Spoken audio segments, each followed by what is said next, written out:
Yes, nakama, selamat datang di Laftel Anime. Akhirnya One Piece chapter 1158 sudah rilis versi bajak lautnya. Inilah saatnya Mimin untuk mereview sekaligus menganalisis semua One Piece chapter 1158.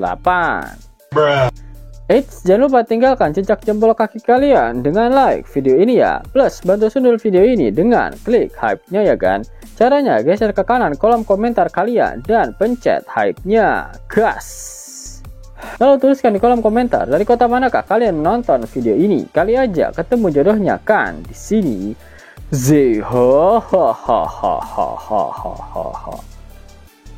One Piece chapter 1158 diawali dengan catatan pada era para bajak laut legendaris. Shin memperlihatkan kapal bajak laut Roger Oro Jackson yang sedang berlayar di suatu lautan. Salah satu kru bajak laut Roger menginformasikan kepada kaptennya sebuah kabar mengejutkan mengenai Shaki. Rumor mengatakan jika Shaki sekarang membuka bar di pulau bajak laut dan itu sangat populer. Ternyata saat ini Roger sedang melihat ke arah laut, namun dari raut wajahnya yang cemberut sudah dapat dipastikan jika dia saat ini sedang tidak baik-baik saja. Kemudian beberapa krunya mencoba menghibur Roger. Mr. Momora berkata, "Kami begitu sedih ketika mendengar kabar Shaki turun tahta sebagai Maharani, karena kami pikir tidak akan pernah melihatnya lagi." Don Kino pun melanjutkan, "Sekarang kita tahu di mana dia, ayo kita ke sana." Namun Sunbelt sedikit ragu karena mereka semua tahu jika pulau bajak laut saat ini ada di bawah kekuasaan Rocks. Di sampingnya, Gaban terlihat sedang memikirkan sesuatu. Dia lalu pergi menghampiri Rayleigh dan berkata, "Hei Rayleigh, aku menyadari sesuatu. Tingkah Roger yang murung itu dimulai tepat setelah kalian berdua berbicara di ruang kapten." Rayleigh ragu untuk menjawab pertanyaan dari Gaban. Keringat pun menetes di dahinya yang menandakan Rayleigh saat ini sedang panik. Gaban kembali bertanya apa yang sebenarnya Rayleigh dan Roger bicarakan saat itu. Namun Rayleigh kembali mengelak sembari mengalihkan pandangannya ke arah lain. Dia mengatakan jika tidak ada sama sekali yang mereka bicarakan. Flashback di dalam flashback pun diperlihatkan, yaitu ketika perbincangan antara Rayleigh dan Roger di ruangan kapten. Rayleigh berkata, "Aku sebenarnya tidak berniat memberitahu siapapun tentang ini, tapi aku akan membagikannya padamu, Roger, sebelum dia turun tahta saat kita bertarung melawan bajak laut Kuja."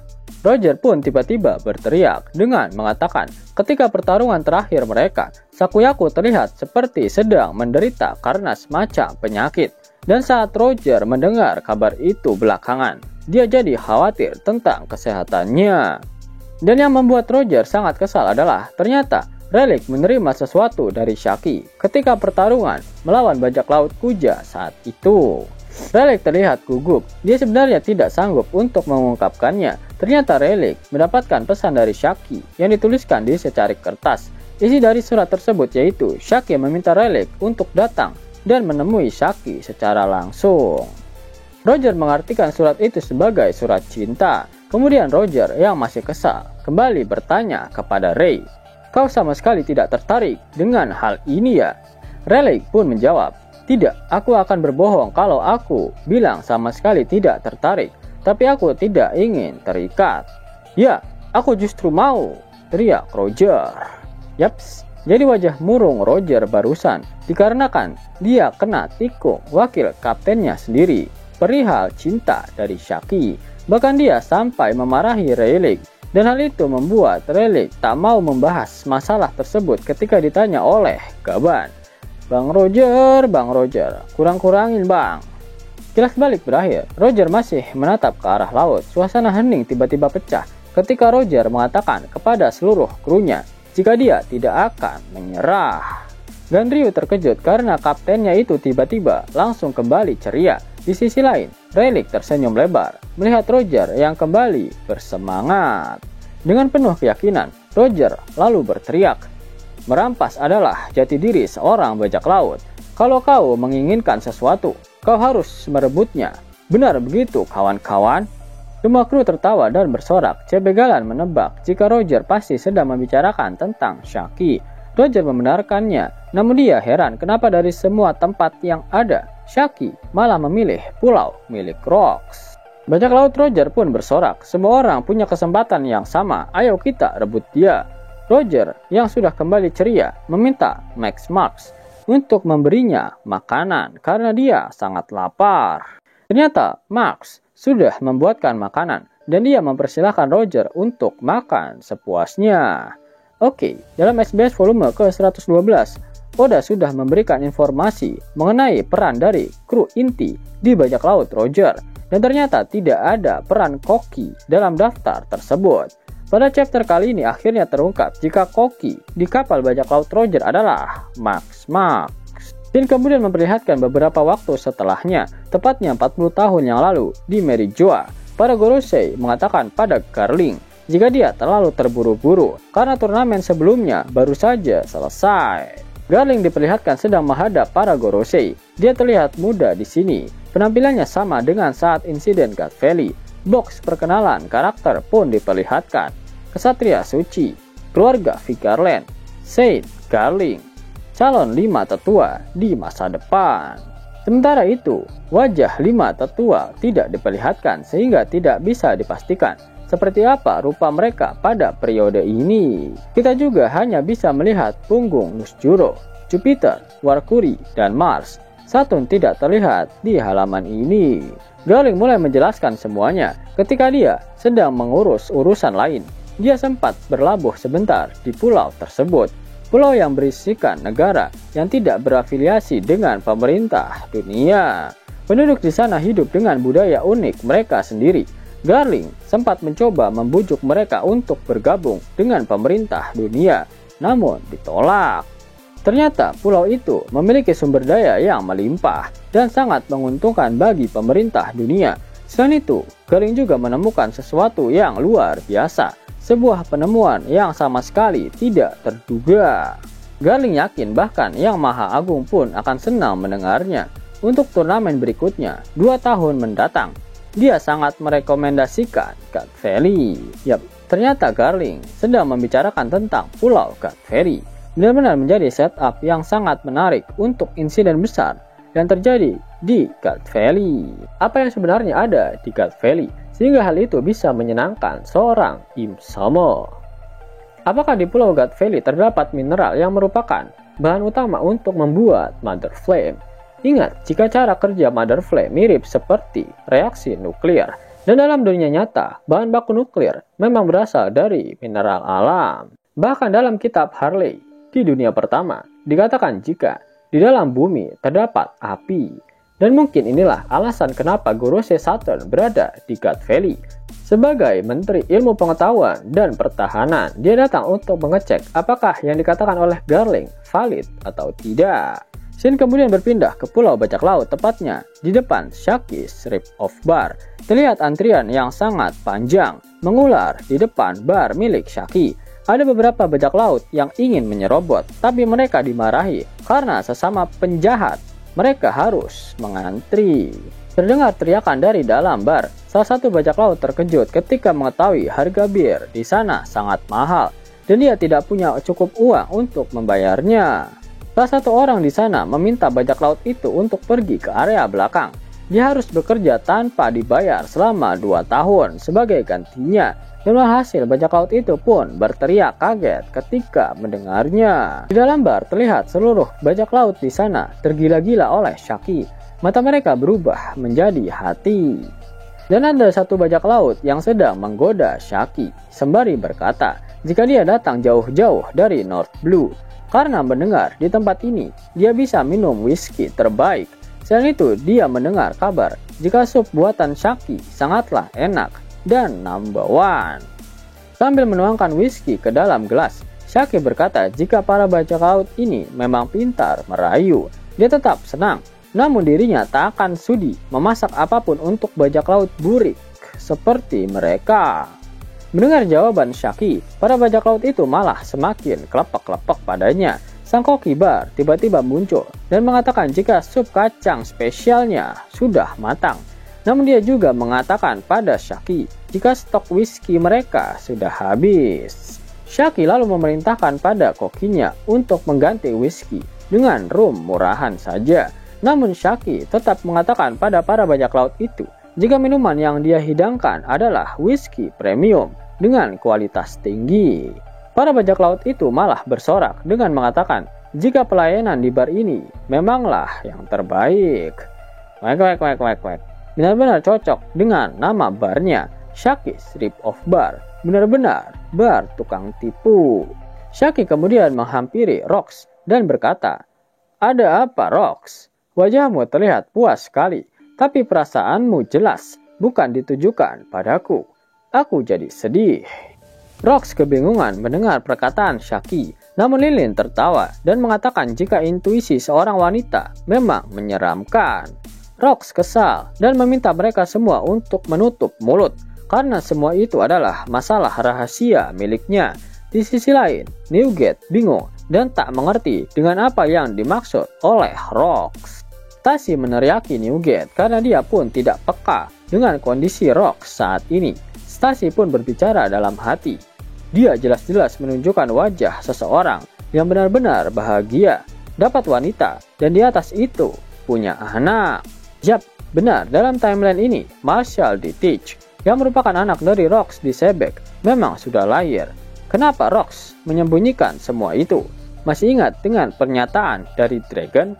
Yap, anak adalah kelemahan terbesar bagi orang tua, dan itulah alasan kenapa Rox merahasiakannya. Tiba-tiba bajak laut Roger masuk ke dalam bar milik Shakey. Roger langsung memanggil Shakey. Begitu pula dengan Gaban. Bajak laut lain yang berada di dalam bar terkejut ketika melihat kedatangan bajak laut Roger dan langsung memotret mereka. Shakey pun tersenyum ketika mengetahui Roger datang ke barnya. Rox langsung menghadapi Roger. Dia berteriak, "Roger, berapa kali harus aku bilang ini pulauku?" Roger dengan santai membalas, "Dan sekarang kami ada di bar Shakey. Bertarung antar pelanggan di sini dilarang kan? Jadi berhenti menggonggong, dasar landak." Rox heran karena antrian di luar seharusnya sepanjang ular. Dia yakin Roger dan krunya tidak ikut ke dalam antrian. Jika tidak begitu, bagaimana cara mereka bisa masuk? Roger mengatakan jika di luar bar sama sekali tidak ada antrian. Dia lalu mengalihkan dari Rox dengan mengajak krunya untuk segera minum. Ternyata di luar bar, para bajak laut yang mengantri sudah terkapar dalam keadaan babak belur. Sudah jelas jika itu pasti ulah dari bajak laut Roger. Newgate memutuskan untuk meninggalkan bar karena tidak tahan dengan Rox dan Roger yang sangat berisik. Seseorang memanggil Newgate karena dia belum membayar minumannya, namun dia langsung meminta mereka untuk memasukkan tagihannya ke dalam tagihan milik Rox. Shakey langsung menyapa Roger dengan wajah memerah. Dia menanyakan di mana keberadaan dari Rayleigh. Roger pun berkata, "Begini ceritanya, aku sudah memintanya ikut, tapi dia bilang lagi gak enak badan, jadi tetap di kapal." Tiba-tiba Gloriosa melompat ke arah Roger dan langsung memeluknya. Dia berteriak histeris setelah mengetahui Roger datang. Gloriosa sangat kangen dengannya. Dia juga memaksa agar diizinkan untuk ikut ke kapal bajak laut Roger. Roger terlihat kesal. Dia sudah berulang kali menolak Gloriosa untuk itu. Dia tak akan membiarkan seorang wanita kasmaran sepertinya ikut naik ke atas kapal. Namun Shakey akan menjadi sebuah pengecualian. "Logika macam apa itu?" teriak Gloriosa. Shakey pergi meninggalkan Roger dengan berkata, jika ketiadaan Rayleigh tidak menjadi masalah baginya. Namun terlihat sangat jelas ekspresi wajah Shakey penuh dengan kekecewaan. Roger menoleh ke arah Shakey dan merasa khawatir dengan keadaannya saat ini. Dalam hatinya dia kesal pada Rayleigh karena si brengsek itu tidak mau ikut datang ke bar milik Shakey. Roger lalu berteriak ke arah Lin dan bertanya apakah Newgate ada di sini karena dia mau minum dengannya. Lin menjawab jika Newgate baru saja pergi. Bajak laut Roger mulai menyanyikan lagu Pink Sake, namun terlihat Shakey yang memegangi dadanya dan tiba-tiba dia pingsan. Para bajak laut di sana pun panik. Beberapa dari mereka memutuskan untuk mencoba merawat Shakey. Namun Gloriosa dengan sigap melindungi Shakey, meminta para pria untuk tidak mendekatinya.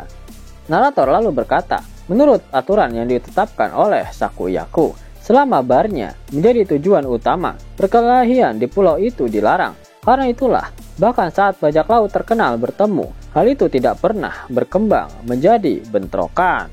Namun begitu mereka berada di laut, ketegangan selalu berada di titik kritis. Diperlihatkan wajah dari Rox disebek yang terlihat kesal, sedangkan Roger diperlihatkan dengan wajah yang khawatir. Sepertinya Roger kembali mengkhawatirkan keadaan dari Shaki. Dan akhirnya kita mengetahui apa yang dimaksud dari perkataan Goldie Roger ketika dia mendarat di Pulau Cat Valley di One Piece Chapter 1096. Roger saat itu berkata pada krunya, "Sudah setahun penuh, apa kau tahu bagaimana perasaanku selama ini?" Yap, dari chapter ini sudah jelas jika apa yang dipikirkan oleh Roger adalah kondisi dari Shaki. Sepertinya Roger pergi ke God Valley untuk mencari Shaki. Dia pasti sudah mendengar rumor tentang dicurinya mahkota permata Pulau Bajak Laut yang tidak lain dan tidak bukan adalah Shaki. Setelah terkena penyakit love sickness, Shaki sudah pasti harus pergi meninggalkan barnya di Pulau Hachinosu agar dia tidak berakhir dengan mati konyol karena tak bisa bertemu dengan Rayleigh. Yap, chapter ini memang menjadi setup yang sempurna untuk insiden God Valley. Semoga Oda nggak ngetrol dan tiba-tiba men-skip insiden God Valley. Dan kemudian berpindah ke dunia bawah di Elbaf. Kita melihat Harald dan Rox bertarung dalam dua halaman ganda epik. Loki dan Hajrudin menyaksikan pertarungan kolosal itu, namun mereka tidak sanggup menahan dampak serangan Rox dan Harald, serta hewan-hewan berlarian karena ketakutan. Baik Rox dan Harald, keduanya menggunakan serangan yang dilapisi dengan Advanced Conqueror Haki, dan kedua serangan mereka sama sekali tidak bersentuhan. Setelah bentrokan tersebut, keduanya pun sama-sama terpental. Wajah mereka diperlihatkan dipenuhi dengan darah. Rox pun berteriak, "Harald, kau membiarkan dirimu tergoda oleh pemerintah." Harald menjawab sembari menghunuskan pedangnya ke arah Rox. "Aku memang sempat bimbang. Apa benar ini sesuatu yang harus diselesaikan, meski harus membunuh seorang sahabat?" Rox tak tinggal diam. Dia pun bergegas untuk menyerang Harald. Rox kembali berkata, "Namun lihat dirimu sekarang. Pada akhirnya kau tetap menuruti mereka. Kau hanya dimanfaatkan. Dasar bodoh." Rox hampir saja menebas kepala Harald, namun dia bisa menahan serangan tersebut dengan pedangnya. Rox pun kembali berteriak, "Bukankah ini jawaban mereka untukmu? Mereka memandang kalian raksasa hanya sebagai kekuatan militer. Tidak lebih dari itu, kalian akan dijadikan tak lebih dari budak tentara." Harald yang kesal langsung menyerang balik dengan memberikan tebasan kuat hingga membuat Rox sampai terpental. Namun Rox tak berhenti mengoceh. "Kemana harga dirimu sebagai seorang pejuang? Apa ini benar-benar kehendakmu sendiri? Jangan bicara seakan kau mengerti segalanya," balas Harald. Rox terlihat muntah darah setelah terkena serangan dari Harald. Harald kembali berteriak, yang disebut sejarah kekerasan yang dibawa para pejuang itu saat ini hanyalah belenggu yang menghalangi jalan Elbaf menuju perdamaian. Harald mengingat percakapannya di masa lalu dengan para warga dari negara-negara yang dia kunjungi.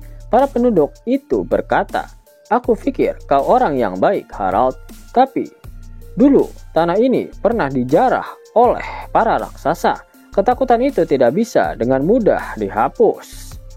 Harald lalu berkata, "Hei Rox, seberapa bodohnya pun para naga langit sebagai manusia, mereka punya otoritas untuk membawa Elbaf masuk ke dalam komunitas dunia."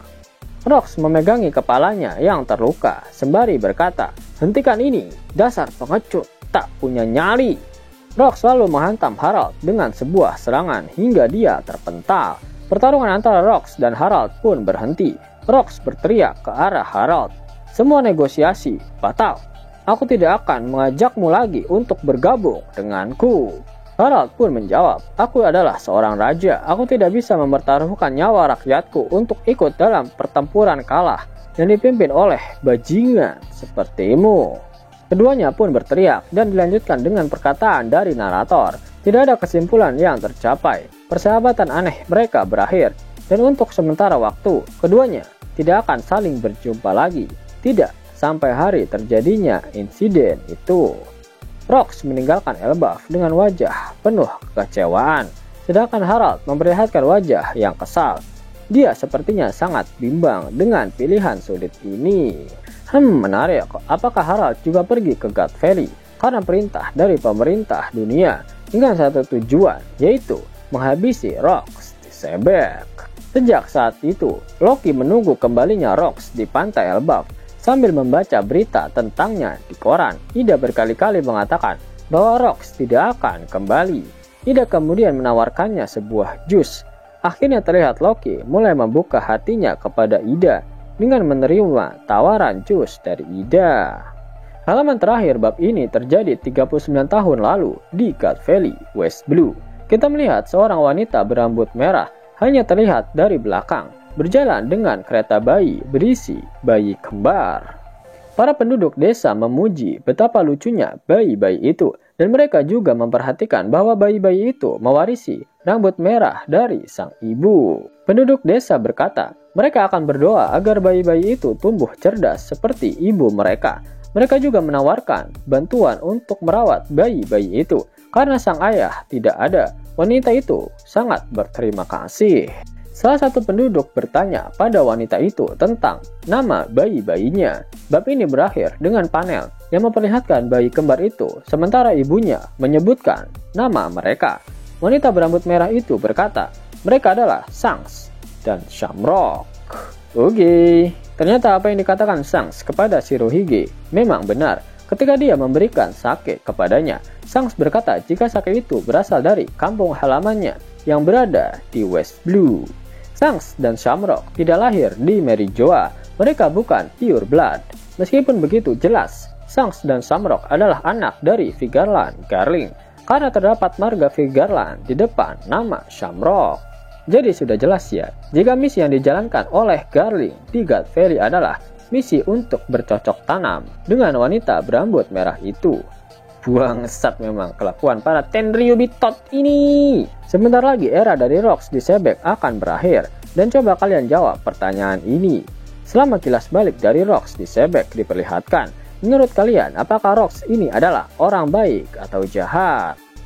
Sebek membenci pemerintah dunia, dia membenci perbudakan.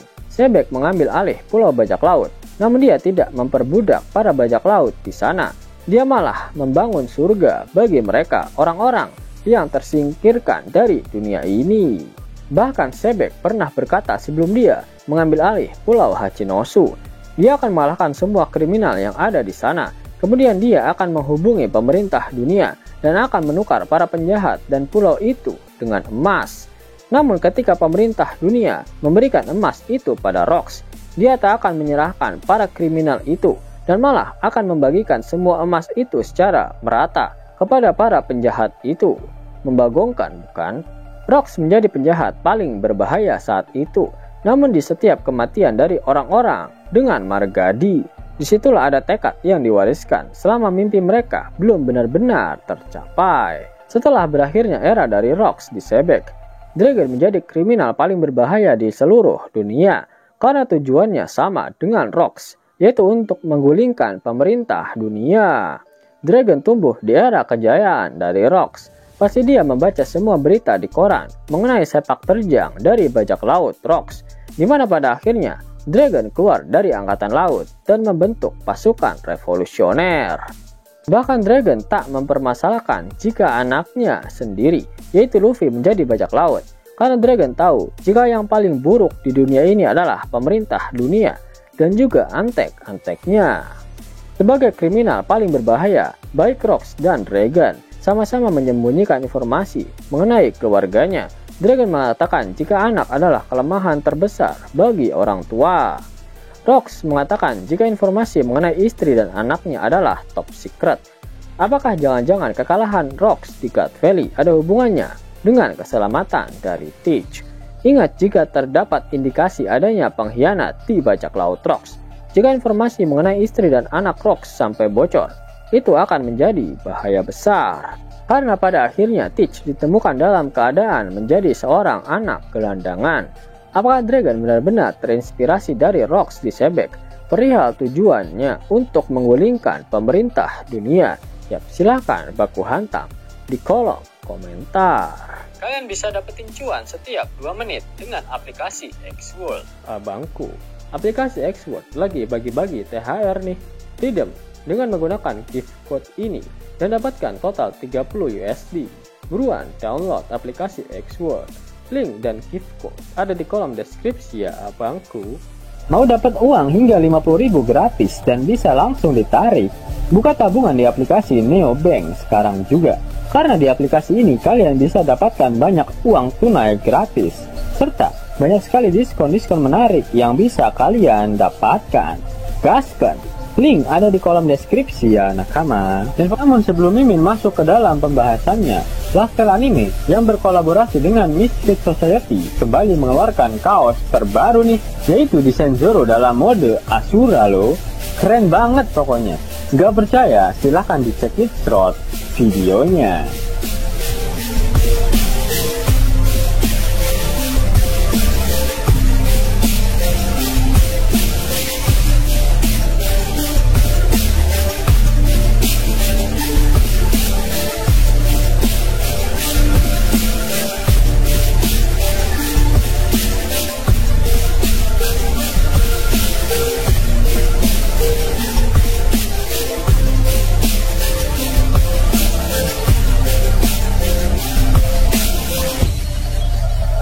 Bagaimana?